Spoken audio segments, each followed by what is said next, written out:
문화도시를 표방하는 부천에서는 영화와 만화 등을 주제로 매년 축제가 열리면서 많은 관객들의 관심을 끌고 있는데요. 올해는 코로나19의 여파로 축제를 준비하는 것부터 우려가 컸습니다. 최근 부천 국제 애니메이션 페스티벌을 끝으로 3대 축제가 모두 마무리됐는데요. 취재 기자와 함께 축제가 남긴 것들 또 앞으로의 방향에 대해서 이야기 나눠봅니다. 이정아 기자가 스튜디오에 나와 있습니다.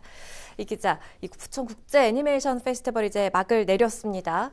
축제 준비 시점인 올 여름만 했어도 코로나19 수도권 재확산 등으로 지금 개최를 어떻게 할 거냐 이런 고민이 굉장히 깊었을 텐데 결과적으로 잘 끝났다 이렇게 평해 볼 수 있을까요? 네, 그렇습니다. 가장 최근인 지난 27일 마무리된 제22회 부천 국제 애니메이션 페스티벌 비아프에서는 42개국 130편의 애니메이션 작품들이 출품돼 관객들과 만났습니다. 온오프라인 동시에 개최가 됐는데요. 제가 개막식 현장에 취재를 다녀왔는데 사회적 거리두기가 1단계로 조정이 되고 또 코로나19 지역 내 상황이 점차 안정을 좀 찾아가면서 연예인 홍보대사나 국내 유명 심사위원들도 부천을 찾았습니다. 네. 그래서인지 생각보다 현장 분위기는 화기애애한 모습이었는데요.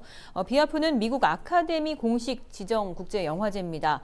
그런데 해외 심사위원들은 아예 입국을 하지 못했고 영상으로 대신 메시지를 전하기도 하고 이런 모습들이었는데 막상 이제 올해 행사를 준비를 하면서 여기서도 알 수 있듯이 조직위원회가 좀 상당히 어려움을 겪었다 이런 이야기를 하더라고요. 네. 특히 이제 홍보 부분에서 애를 먹었다는 이야기를 많이 했는데 윤가병 비아프 조직위원장의 발언 함께 들어보시죠. 해외에 나가서도 홍보를 많이 하려고 노력했습니다. 하지만 이번에는 코로나 때문에 정말 나가지도 못했습니다. 정말 힘들었습니다. 올 한 해 너무나 잘 알다시피 코로나 사태 때문에 모든 것이 다 힘들었었는데 그럼에도 불구하고 우리 조직이 그리고 우리 구성원 모두가 정말 알차게 좀 준비하지 않았나. 네, 인터뷰 영상을 보고 오셨는데요. 다른 축제도 살펴봐야겠지만 축제라는 것이 사람들이 즐긴다는 의미도 포함되어 있지만 콘텐츠, 그러니까 가려져 있는 작품이나 작가들이 새롭게 중심에 서고 관심을 받는다는 데 또 큰 의미가 있는 거잖아요.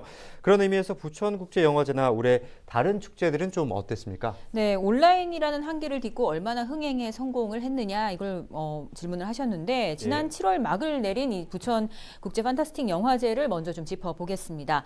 매년 영화인들의 레드카펫 행사가 단연 눈길을 끌었던 행사죠. 지난해는 관람객 15만 명이 몰렸던 반면에 올해는 코로나19 상황 속에서 온오프라인으로 동시 진행이 결정이 되면서 행사 기간도 좀 줄었고요. 예년에 비해 초청 작품 역시 100여 편 이상 줄었습니다.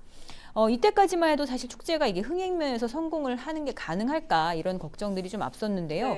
네. 결과는 온라인 플랫폼을 통해서 영화를 감상한 관람객이 2만 6천 명을 넘어서면서 전체 관객의 72%를 차지했습니다. 이 오프라인 관객 9천 명을 훌쩍 넘는 숫자인데요. 아무래도 코로나19를 걱정한 관객들이 이 온라인에서 영화를 즐기는 방식을 선택을 한 겁니다. 온라인 플랫폼을 통해서도 충분히 영화가 상영이 되고 소비될 수 있음을 보여줬습니다. 지난 9월에는 또 부천국제만화축제도 열렸죠. 역시 비대면 방식을 선택을 했습니다. 대신에 공식 홈페이지에서 가상 전시실을 좀 운영한 것이 도움이 많이 됐는데 축제 기간 동안 이 공모전 수상작이나 독립 만화 등을 이 가상으로 꾸며진 이제 전시 공간에서 좀 접할 수 있었습니다. 특히 이제 개막식의 경우에도 대폭 축소가 돼서 이제 여기에 이제 해외 초청 관객이나 세계의 만화 애호가들 100여 명이 이제 동시 좀 접속을 해서 실시간 화상 채팅을 좀 통해서 함께 축제를 즐기기도 했는데 실제 판매로 이어지는 만화 굿즈들도 온라인을 통해서 쇼핑을 할 수 있도록 했고요. 또 여기에서 주목할 만한 점은 이 시간과 공간의 제약이 이제 아무래도 사라지다 보니까 예년에는 닷새에 그쳤던 축제가 온라인으로 옮겨오면서 열흘 가까이 대폭 연장되는 그런 장점도 있었습니다. 사실 우리가 좀 흔하게 알던 그 축제의 기존 방식과는 전혀 달라진 건 거잖아요.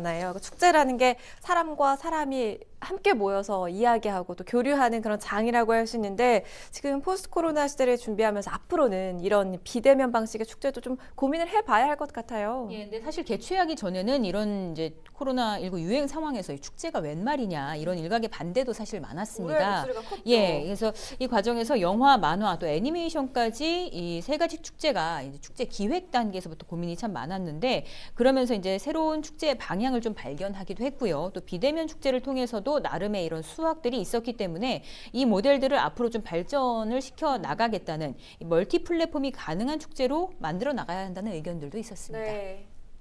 개막식부터 하이브리드로 시작해서 폐막 파티까지 하이브리드로 잘 끝냈어요. 온라인이 이렇게 긍정적인 부분도 있구나라고 하는 지점들을 발견하게 돼서 앞으로 저희 영화제는 그 멀티 플랫폼을 잘 활용하는 그런 영화제로 네, 문화도시를 표방하는 부천 3대 축제가 무사히 열리고 또 마무리가 됐습니다.